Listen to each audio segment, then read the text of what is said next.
America, a people bound by faith, freedom, and opportunity. Its prosperity owed to a long line of warriors and an ethos that remains unwavering. Our warfighters stand on the shoulders of giants who have taught us to fight and win. America's War Department continues to build the most lethal fighting force on the planet. Because peace demands strength. Now is the time to earn a place in the fight for the American cause. And the shoulders the next generation stand on will be yours. That's our military. The strongest, the bravest, the most powerful in the world. They stand on the front lines, but when they come home, the help they need, they don't always receive. We're starting there today. Thanks for being here with us. I'm Vanessa Broussard. Let's bring in Jane Zinkel, conservative policy analyst, to discuss the VA and how to fix veteran care. Jane, good to have you on the show this morning. Thanks for being here. You know, veterans have struggled for a long time, and I hear complaints from our veterans that it keeps taking months, even years for them to get any sort of help. What is the main problem that you're seeing going on with the VA? Well, that's the bottom line here. These are our best and bravest. And this is 14 million Americans that we're talking about, because by the end of this year, over 14 million Americans will be eligible for treatment under the VA healthcare system. And they're coming home with incredibly complex medical issues, PTSD, exposure-related illnesses, traumatic brain injury. And when they transition from the DoD to the VA, you would think that their records are just readily available, but that's not the case. There is currently not a clear, streamlined, coordinated process in place between those two entities, which many are incredibly shocked to learn. I mean, you think it's just common sense that if a veteran's active duty or when they transition to veteran status, their health care and their records would remain the same. But that's what the Trump administration is trying to change. The Trump administration is ushering in a new era of healthcare for our veterans by establishing one united healthcare record system for our veterans. And you wrote an article, a defense opinion article that I want to pull up, and in it you talk about the VA, its issues, and how the Trump administration is trying to help our veterans. These long wait times, is it because of staffing shortages? Are wait times improving at all? I know there's an older system that they use. The Trump administration is wanting to modernize, I guess you could say, the system to try to get them better care faster. What's the problem behind the scenes? So the system that's currently in place is called VISTA, and that has been in place since the late 1970s, early 1980s, if you can believe it. And in some parts of the country, especially in rural areas, this system still operates using paper records, which, if you compare that to just the average everyday technology that most Americans are using with AI integration, that is just in the Stone Age in comparison. And so, what this is not just another government IT project. This is a complete overhaul, it's a complete modernization effort that's to change the reality of healthcare for millions of veterans across this country. And the thing about the Vista system is while there was a lot of room for, personalization depending on what clinic the veteran would go to, there was a lack of coordination. And that's really key here, because it shouldn't matter if a veteran is getting treatment in Florida or North Carolina or South Carolina. They should receive the same level of care no matter where they are in the United States of America.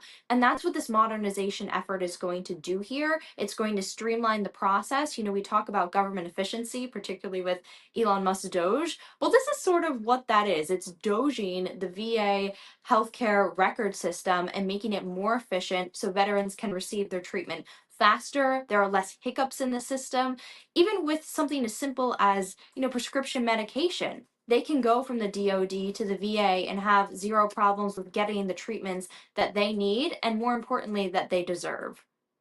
You're absolutely right. And you mentioned rural America as well. What struggles are the veterans who live in rural America facing that those who are closer to a clinic aren't facing? Right. So again, these records are just simply in the Stone Age. So a veteran could have served his whole life, served his whole military career. He could then retire, become a veteran, enter the VA system, and all of a sudden, all his records are gone simply because he lives in a rural area that's far from a clinic that offers real modernization because they're unable to access those records. And so that creates a major hurdle. And, we're in a situation, and it's incredibly unfortunate, that over 17 veterans a day are taking their own lives. And that is a major failure on the VA's part, on, as our country as a whole. And we need to fix that. We need to fix veteran suicide rates. We need to fix veteran homelessness.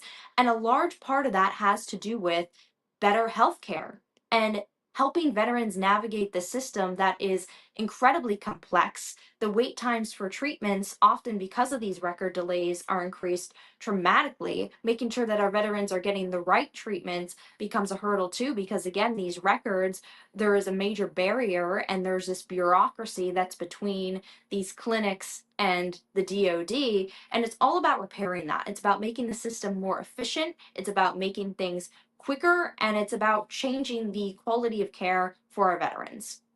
You're absolutely right. And to think, Jane, that this goes back to the 1980s. You're absolutely right. Stone Age. It's hard to fathom that here we are in 2026 and we're using a system from the 80s for our veterans. Mental health is one of the biggest, like you mentioned, issues facing our veterans. One of the largest ongoing challenges, you mentioned PTSD, they have depression, anxiety, substance abuse, and unfortunately, some have suicidal thoughts as well, and they're taking their lives every single day. And I just feel that we need to, and I know you agree, and so do our viewers, have help for these veterans the minute they step foot on our homeland after they are back from serving overseas. This is just unacceptable. Absolutely. I mean, these are Americans who gave everything for their country, and to think that they're not getting the best healthcare that our country has to offer, it's infuriating, quite frankly. And this project is just so needed and it's so overdue that I think that this is something the Trump administration is really going to be remembered for in terms of changing the quality of life for our veterans in this country. Obviously, President Trump is somebody who has put veteran life and quality of life at the forefront of his administration. He is somebody who has, campaigned on that. He is somebody who has stood by our veterans and veteran families time and time again. And this is just another one of those components of that. The electronic health record system is, again, more than just a transformation of our healthcare system.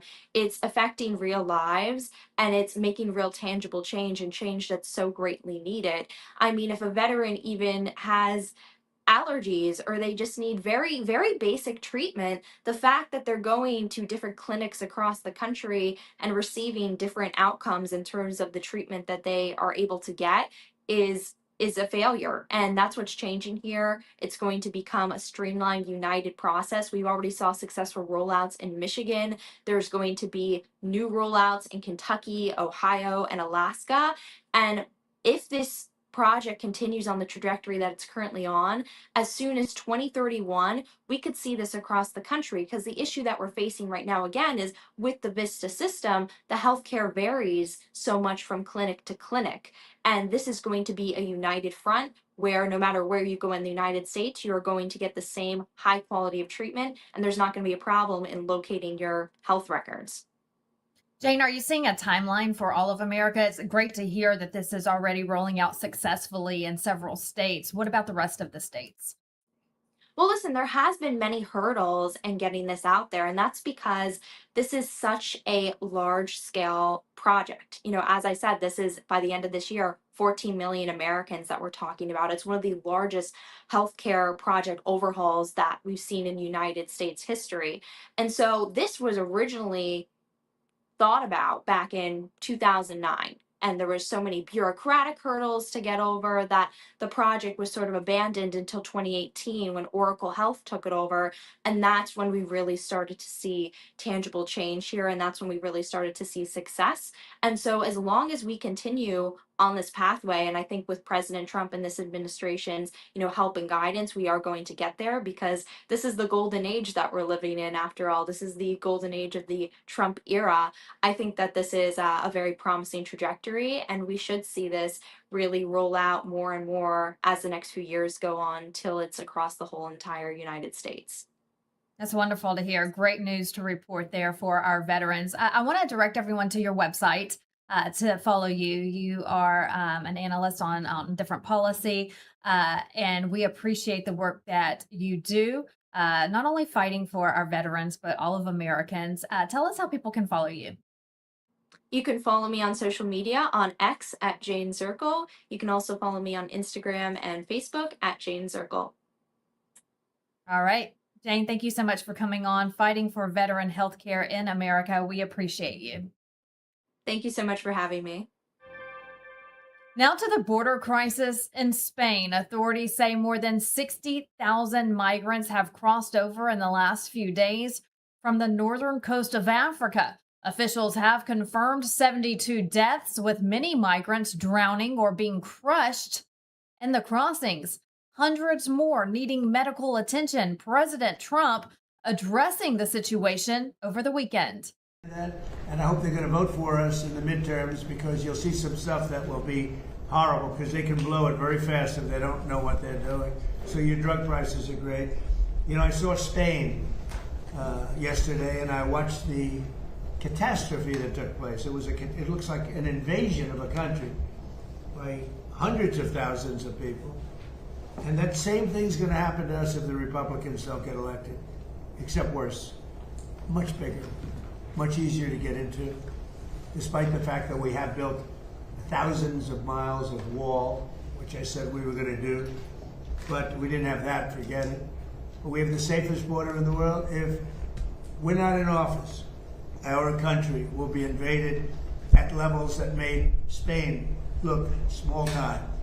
And when I watched it, I said, boy, I'm going to say it because I knew you were going to be at Camp David, and I say, that's going to be a talking point for the midterms. Because when you look at what happened to Spain, they don't know what to do. And it's happening again today. They're coming in by the tens of thousands. They're just invading the country. And what that is weak law, bad management, but very liberal law.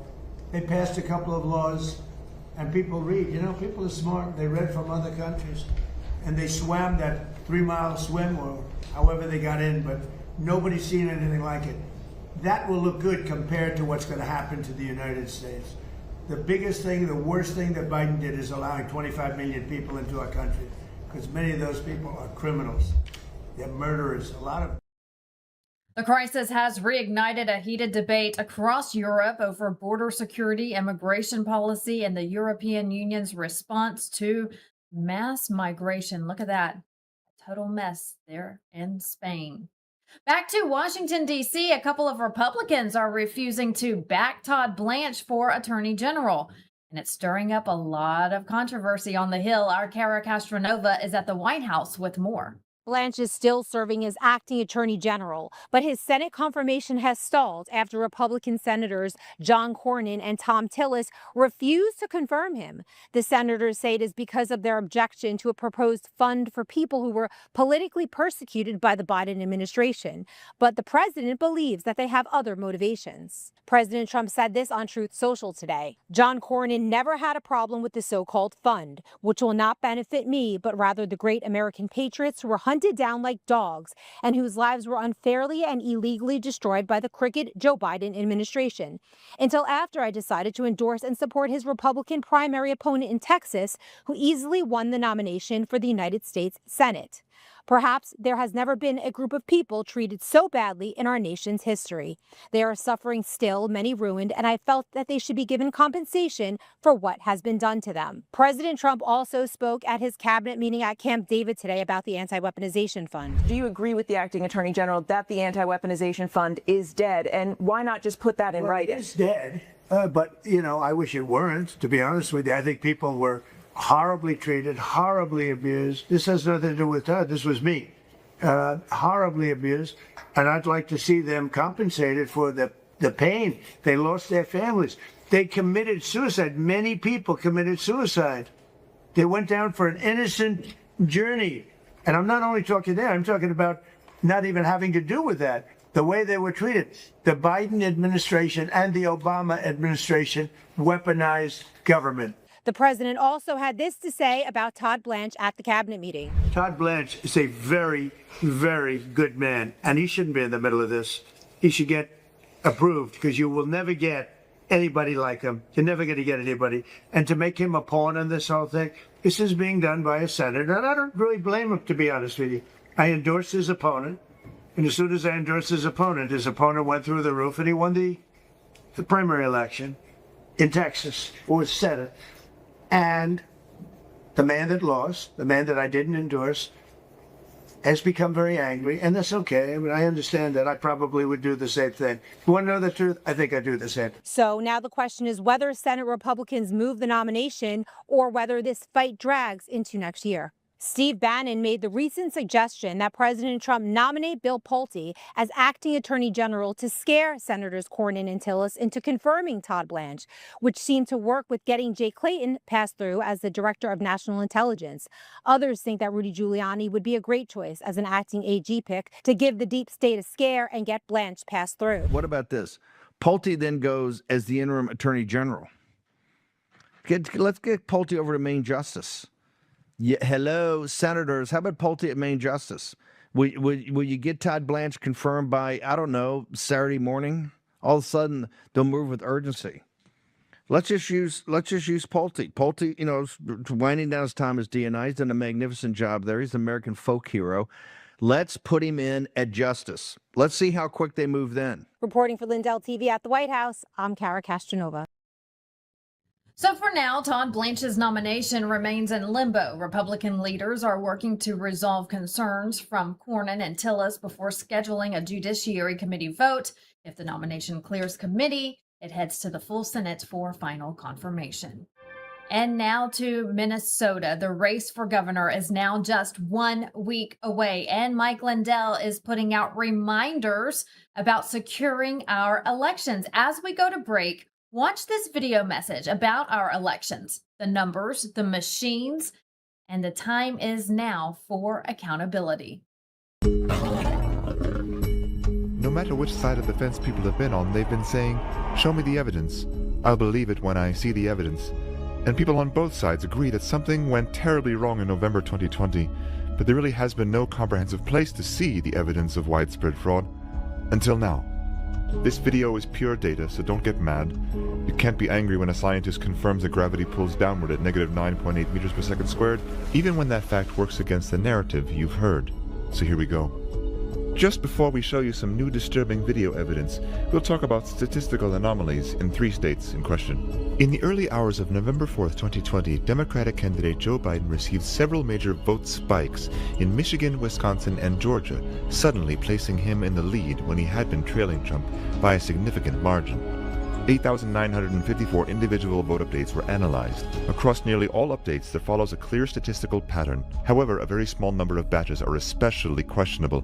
The 4 most notable aberrations were 2 in Michigan, 1 in Wisconsin, and 1 in Georgia. And all occurred in the same 5-hour window, in the middle of the night, when in some places counting reportedly had stopped. Not only do these updates not follow generally observed patterns, but their behavior is particularly extreme. For context, using publicly available data from the New York Times, here is a visualization of the number of votes by candidate in Michigan from the beginning of the election night to 7 p.m. Eastern Time on November 4th. Trump is in red, Biden is in blue. Notice the sudden and improbable spike in votes for Biden at 6:30 a.m., where Biden received 141,258 votes, while Trump only received 5,968. This extreme ratio is surrounded by updates that are nearly the same in ratio.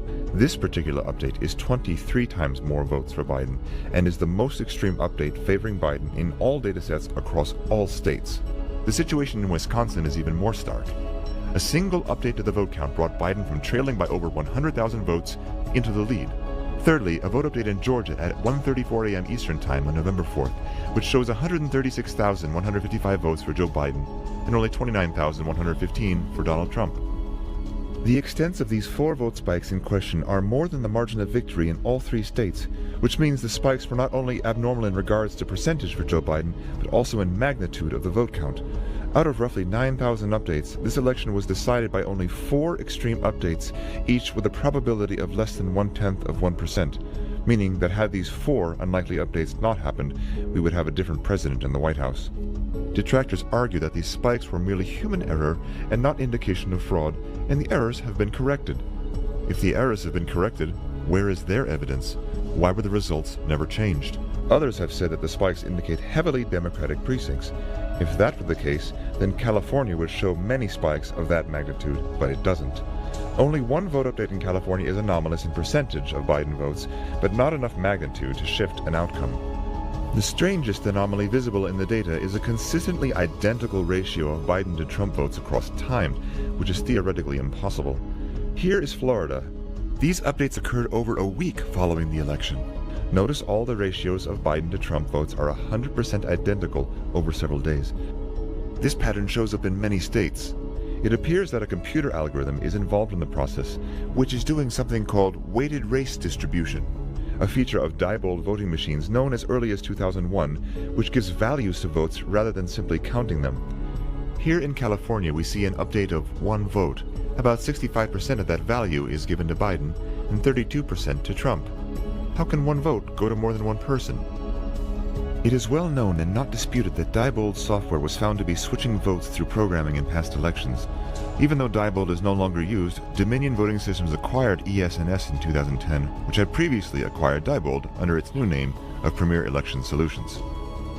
This does not exhaust all statistical data anomalies encountered in the 2020 election, but data anomalies is only one factor to consider. Next is eyewitness and video evidence. In Georgia, there's a case of a poll worker named Ruby who was seen on Instagram giving a secretive live video of her working in the back room filled with absentee ballots. I'm gonna let y'all see this. Okay, don't say nothing. Listen, look.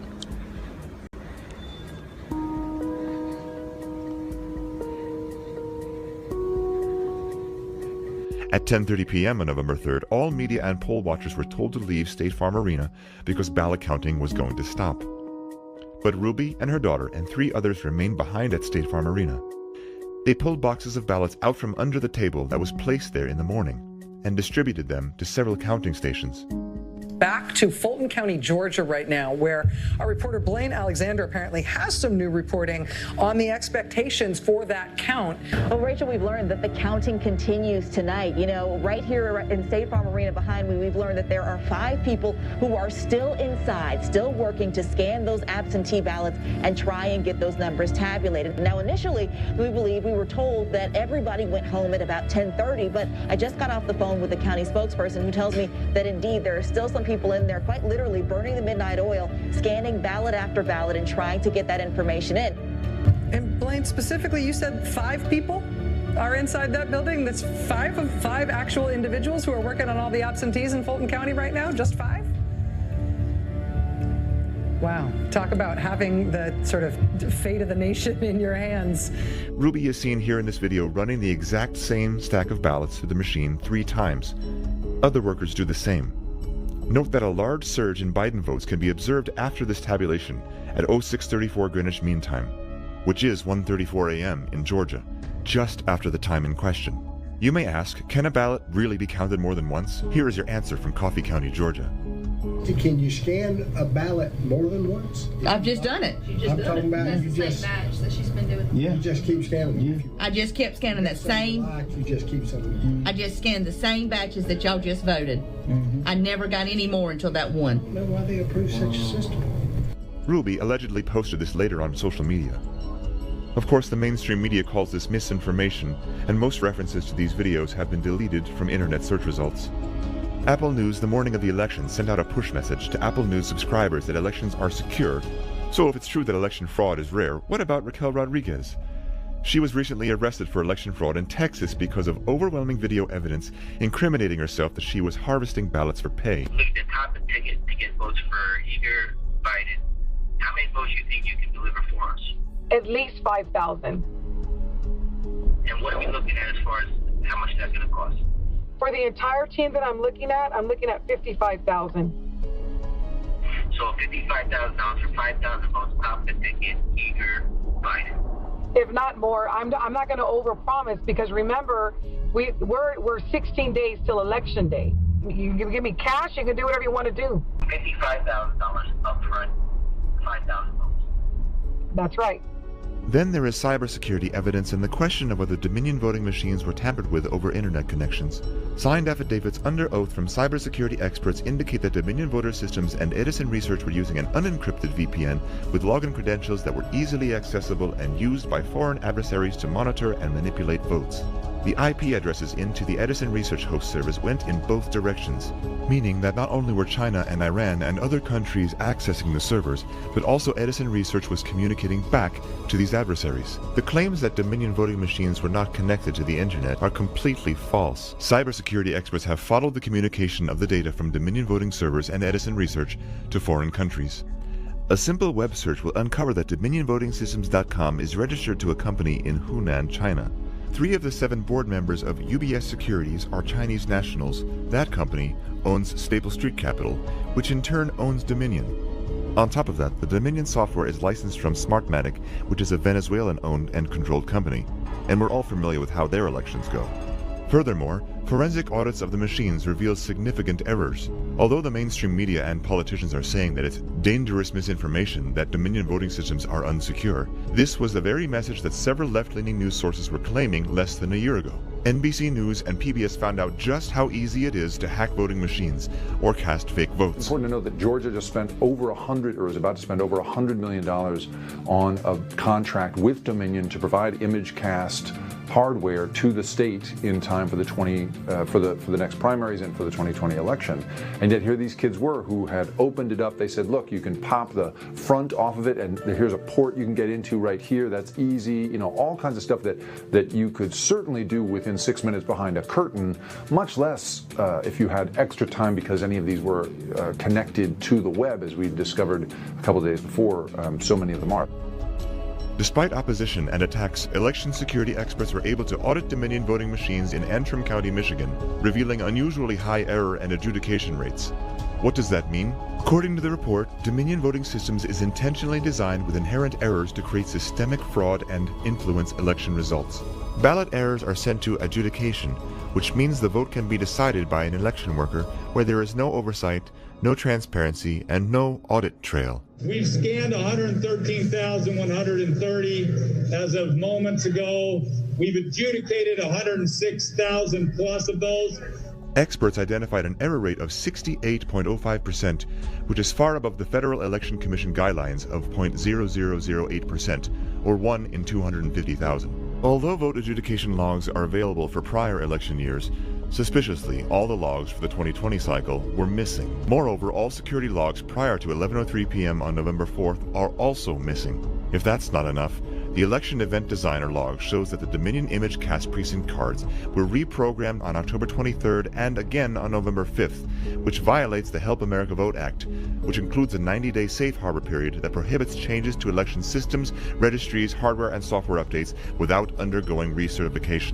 Even if skeptics and critics persist that these issues are inconsequential, they should be willing for forensic audits to take place for transparency, yet they have viciously attacked attempts to review logs. Why is that if there's nothing to hide? Election officials in Maricopa County, Arizona have even ignored subpoenas for release of election data and Dominion machine audits until after the inauguration. Then there's the mass influx of unsolicited mail-in ballots. The key word is unsolicited. In other words, people receiving ballots they never asked for. Politicians use the coronavirus to push mass mail-in ballots and extending the time to receive those ballots till many days after the election. There are many reports of people who voted in person also receiving multiple unsolicited ballots in the mail. People who did not send in a mail-in ballot denied in-person voting because they were told they had voted already by mail when they hadn't. This opened up chaos in the system and uncertainty as to who actually voted. Additionally, signature verification requirements were slackened in many states, adding even more uncertainty. In fact, the Pennsylvania Secretary of State unilaterally removed legislative signature requirements for mail-in ballots.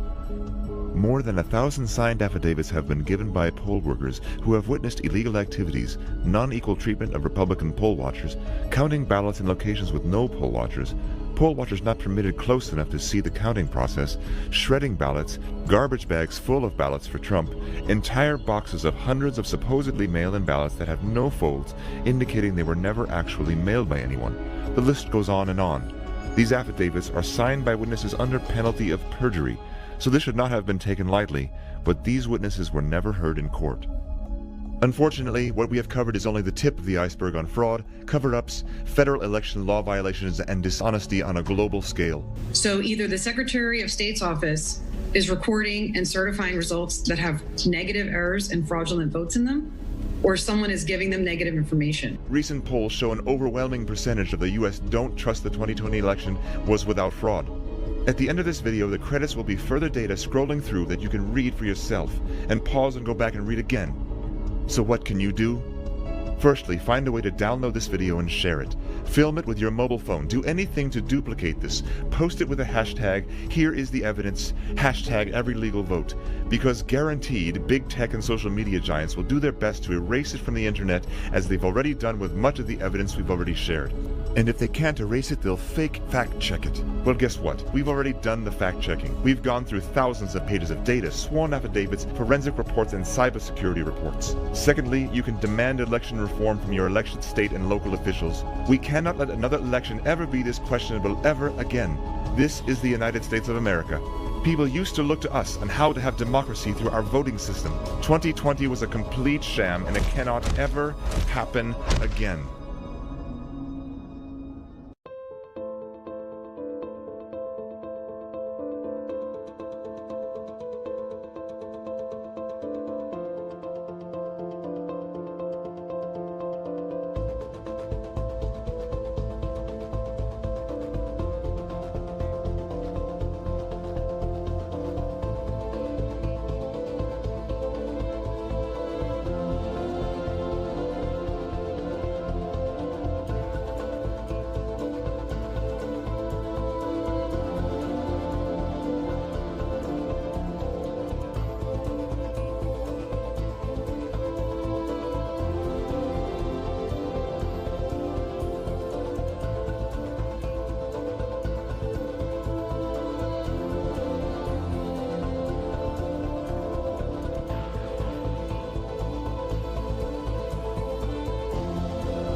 Mike Lindell here. The radical left and the deep state aren't just coming for our freedoms, they're coming after our money too. For years, they've been destroying our economy from the inside out with reckless spending, open borders, woke policies that crush our businesses. And now they've left us with an inflation disaster that's wiping out the savings of our hardworking families. They don't want us to be independent. They want us to be dependent on the government. Well, that's not going to happen on my watch. That's why I partner with American Independence Gold.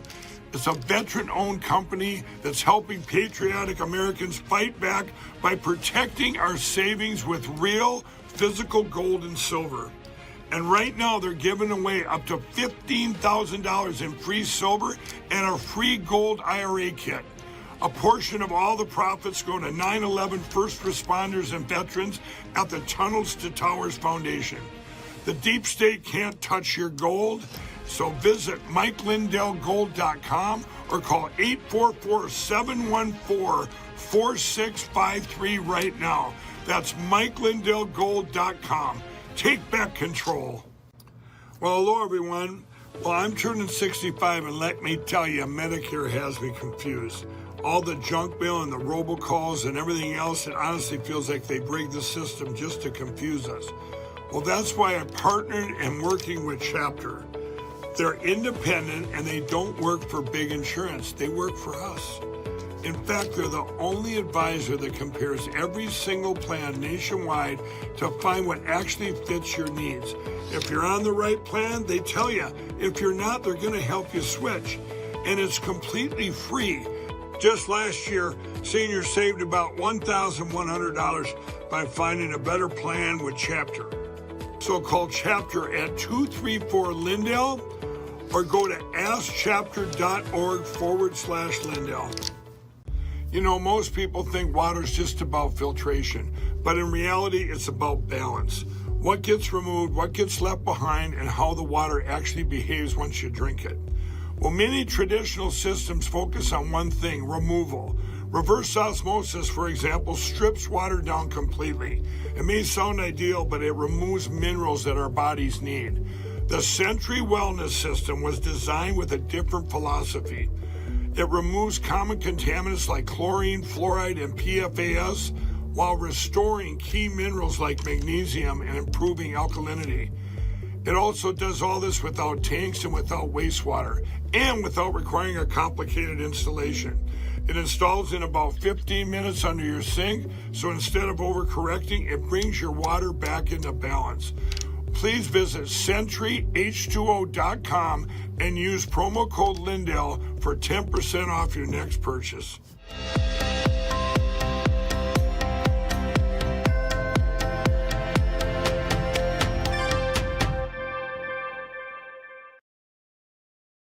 The Department of Housing and Urban Development has a new series out called Homes of Our Country, and we'll be bringing it to you each Monday this month here on My Mornings. Today we start at Mount Vernon, the beloved estate of our nation's first president, George Washington.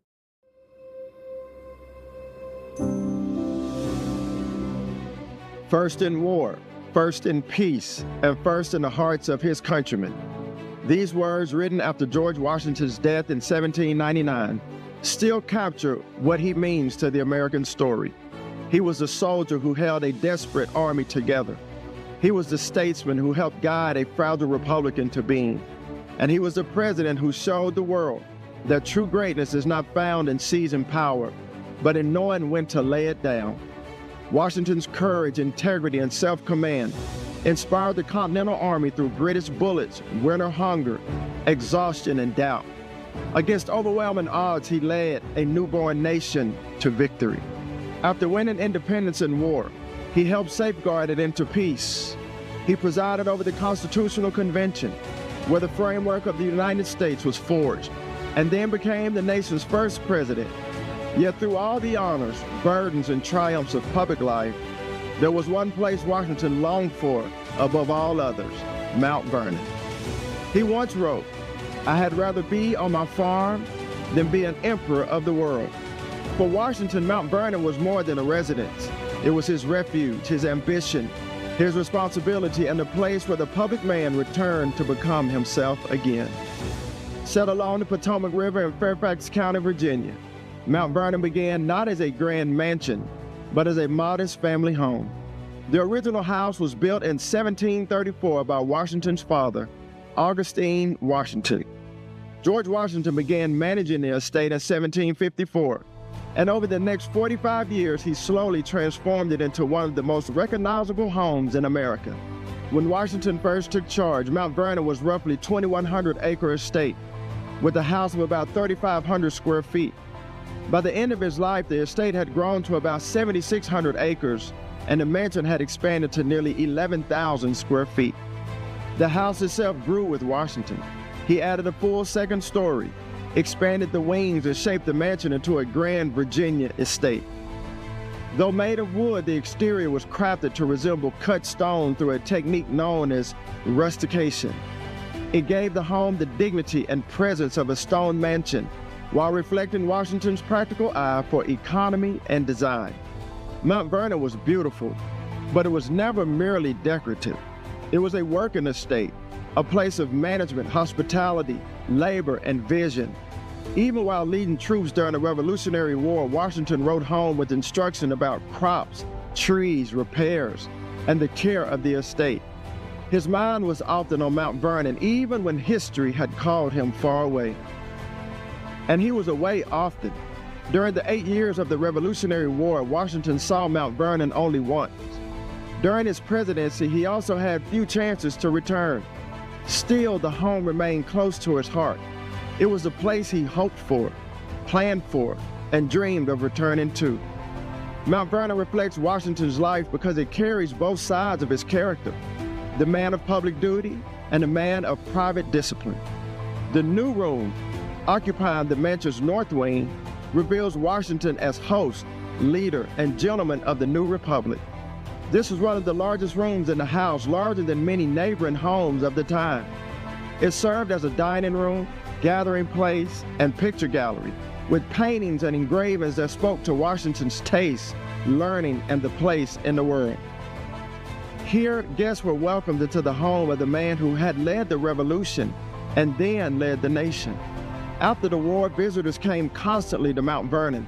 Some were friends, some were admirers, some simply wanted to stand in the presence of the man who had become a living symbol of American independence. Washington and Martha received them with dignity and grace, though the burden of hospitality was often heavy.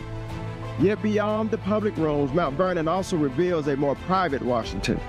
The bedchamber of George and Martha is where they would both start and end their day in prayer, with a chair dedicated to kneeling before God as they were both steadfast in their devotion. Not only did this godly couple take to heart Jesus' command to pray in private, but they even had a dedicated room with a spot for it. This steadfast dedication was carried over into the study where Washington would have likely read from some of his favorite influences, including Jonathan Wesley, the King James Bible, and the Book of Common Prayer.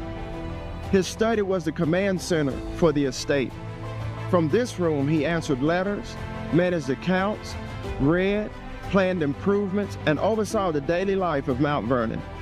It was one of the few spaces where he could withdraw from the demands of visitors and public expectation. This room was his sanctuary. Here, surrounded by books, papers, maps, and instruments of work, Washington could return to the habits that shaped him: order, discipline, reflection, and responsibility. The same qualities that help him lead an army and govern a nation were practiced here in quieter form. Outside, the piazza opened toward the Potomac River, which Washington admired deeply. From there, guests could feel the breeze of the water and look across a view that seemed to stretch beyond the burdens of politics and war. For Washington, the landscape was not an escape from responsibility, but a reminder of what that responsibility was meant to protect: home, peace, inheritance, and the promise of a free people. But Mount Vernon also carries a harder part of the American story. For all its beauty, the estate was also a plantation where hundreds of enslaved men, women, and children lived and labored in bondage. At the time of Washington's death, more than 300 enslaved people lived at Mount Vernon. though Washington personally owned 123 of them. Others were connected to the estate through Martha Washington's first husband, estate, or through other arrangements. As a young Virginia planter, Washington accepted slavery as part of the world he inherited. But over time, especially after a war fought in the name of liberty, he began to wrestle with this contradiction. He did not end the institution in his lifetime, and the lives of those enslaved at Mount Vernon remain an essential part of the estate's history. Yet in his will, Washington ordered that the enslaved people he personally owned be freed after Martha Washington's death.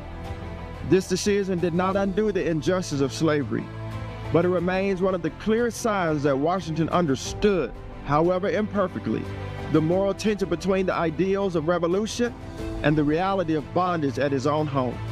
Mount Vernon, then, is not only a monument to Washington's greatness, it is a place where the full weight of history can be felt: triumph and contradiction, liberty and labor, public virtue and private struggle.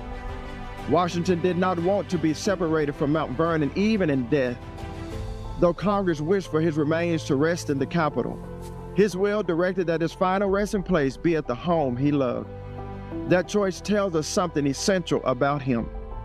George Washington reached the heights of fame and power, but he never saw power as his final home. Again and again, he returned his thoughts to Mount Vernon, to its fields, its rooms, its river view, and the ordered life he hoped to enjoy there. When King George III heard that Washington planned to resign his command after the Revolutionary War and return home, he is said to have remarked that if Washington did so, he would be the greatest man in the world. And that is what Washington did. He was a man who could have been king. Instead, he gave up power and returned to Mount Vernon. In doing so, he gained a title greater than any monarch could bestow: Father of his country. George Washington's favorite verse laid the foundation for his life in public and his estate. Everyone will sit under their own vine and under their own fig tree, and no one will make them afraid, for the Lord Almighty has spoken. Micah 4:4. Mount Vernon remains because Washington built his house and his country on a cornerstone of faith. It is the home of a soldier, a farmer, a president, and a man of God who understood that the strength of a republic depends not only on those willing to lead, but on those willing to fear the Lord.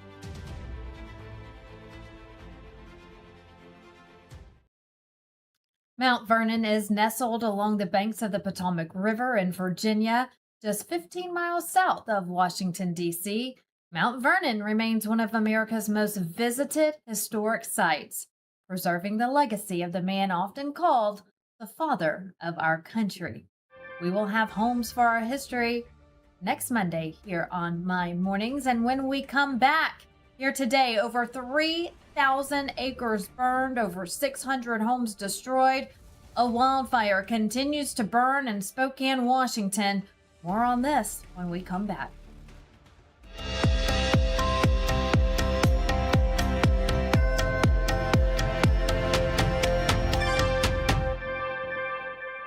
Welcome to Vocal, the free speech social app that gives you a platform to amplify your voice, speak freely, connect boldly, and be part of a growing movement for truth, faith, and freedom. Want to know what's happening right now? The Now Playing feature shows you exactly who's live and what's streaming in real time. Check out the show's feed, a non-stop lineup including LINDELLTV News 24/7, shows and on-demand programming all in one place. Connect with your favorite host and never miss a show. Explore the featured page for quick access to LINDELLTV's top shows. Follow your favorites and watch their newest content flow right into your feed. And when they go live on Vocal, you can join the live chat and be part of the action. Ask questions, share your thoughts, even help shape future shows. Stay informed on issues around securing our elections by following your state's Cause of America account. Join a group and connect on a deeper level, from faith and freedom to the future of our nation. Go to vocal.com or download the app today and be a part of the mission to save our country.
It's finally here, our second annual mega sale.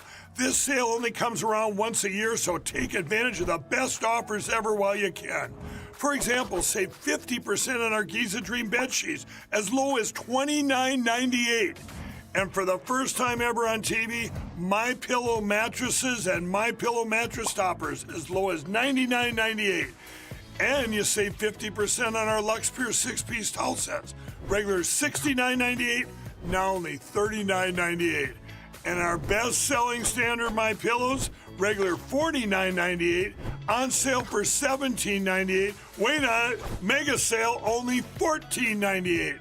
So go to mypillow.com or call the number on your screen.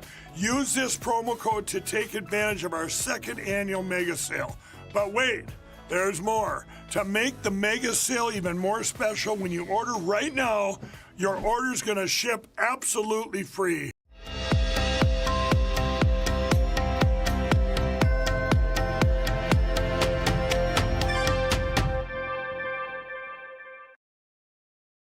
Welcome back to My Mornings. It's now 9:51 on the East Coast. Good to have you with us here today. Let's take a look at Wall Street opening bell numbers, a live look from MarketWatch.com. You're looking at the big board and a great way to start the week. The Dow, the S&P 500, and the NASDAQ all up big at this hour. Investors are watching another busy week of corporate earnings, including major technology and AI-related companies. Middle East tensions and oil prices are also influencing markets. And so far, so good. Really looking good on this Monday over on Wall Street. In your news to go as you start your day, a wildfire. An emergency continues near Spokane, Washington, where fast-moving flames fueled by hot, dry, and windy conditions have forced thousands of people to evacuate. Hundreds of homes and businesses have been destroyed, even leveled. Look at that. Nothing left to them. A statewide emergency remains in effect this morning, with the National Guard assisting to try to help contain those flames. In Washington, D.C., here's a look at the president's schedule for today. At 8 o'clock this morning, he held an executive meeting. At noon, he will hold a policy meeting. Then at 1:30 this afternoon, he will sign an executive order inside the Oval Office, followed by an afternoon full of more policy meetings. Make sure you're following us on social media, also online at LINDELLTV.com for all your news updates throughout the day. And also never miss a newscast in the mornings. Watch anywhere on the go on the Lindell TV app. It's free in your app store, on your phones, and also on your tablets. And we leave you today with our Bible verse of the day from the book of Proverbs. The Bible says this: commit your works to the Lord, and your plans will be established. And that'll do it for us here this morning. Thank you so much for joining us today. We'll see you all same time, same place tomorrow. We leave you today with sights from the president and his cabinet's meeting at Camp David over the weekend. Have a great day.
Talk is cheap when it comes to saving our country.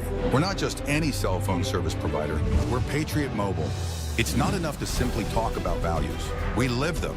Defending life, protecting our First and Second Amendments, and celebrating our military and first responder heroes. We're boots on the ground making a difference. We're America's only Christian conservative wireless provider with nationwide coverage on all 3 major networks and 100% U.S.-based customer service. Join Patriot Mobile today and make an impact every time you use your cell phone. America's founders warned that without knowledge and virtue, no nation can remain free. Yet through the steady infiltration of Marxist ideology, we have been stripped of both, and we are no longer a moral and educated people. To save America, we must spark nothing less than a national renaissance. That's why you need Freedom Talk Magazine, the journal of truth and virtue. We cultivate enlightened thinking and principled living, offering unique insights into the issues and remarkable people defining our world. Sign up today for your free subscription to Freedom Talk Magazine and join the new American Renaissance. Mike Lindell here. The radical left and the deep state aren't just coming for our freedoms, they're coming after our money too. For years, they've been destroying our economy from the inside out with reckless spending, open borders, woke policies that crush our businesses, and now they've left us with an inflation disaster that's wiping out the savings of our hardworking families. They don't want us to be independent. They want us to be dependent on the government. Well, that's not going to happen on my watch. That's why I partner with American Independence Gold. It's a veteran-owned company that's helping patriotic Americans fight back by protecting our savings with real physical gold and silver. And right now, they're giving away up to $15,000 in free silver and a free gold IRA kit. A portion of all the profits go to 9/11 first responders and veterans at the Tunnels to Towers Foundation. The deep state can't touch your gold, so visit MikeLindellGold.com or call 844-714-4653 right now. That's MikeLindellGold.com. Take back control. Well, hello, everyone. Well, I'm turning 65, and let me tell you, Medicare has me confused. All the junk mail and the robocalls and everything else, it honestly feels like they rigged the system just to confuse us. Well, that's why I partnered and working with Chapter. They're independent and they don't work for big insurance. They work for us. In fact, they're the only advisor that compares every single plan nationwide to find what actually fits your needs. If you're on the right plan, they tell you. If you're not, they're going to help you switch. And it's completely free.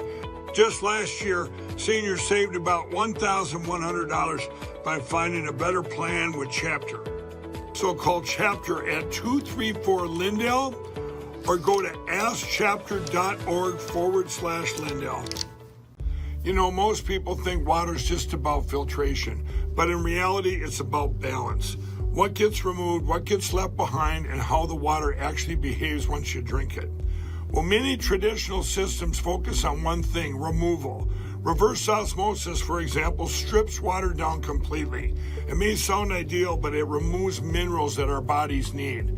The Century Wellness System was designed with a different philosophy. It removes common contaminants like chlorine, fluoride, and PFAS while restoring key minerals like magnesium and improving alkalinity. It also does all this without tanks and without wastewater, and without requiring a complicated installation. It installs in about 15 minutes under your sink, so instead of overcorrecting, it brings your water back into balance.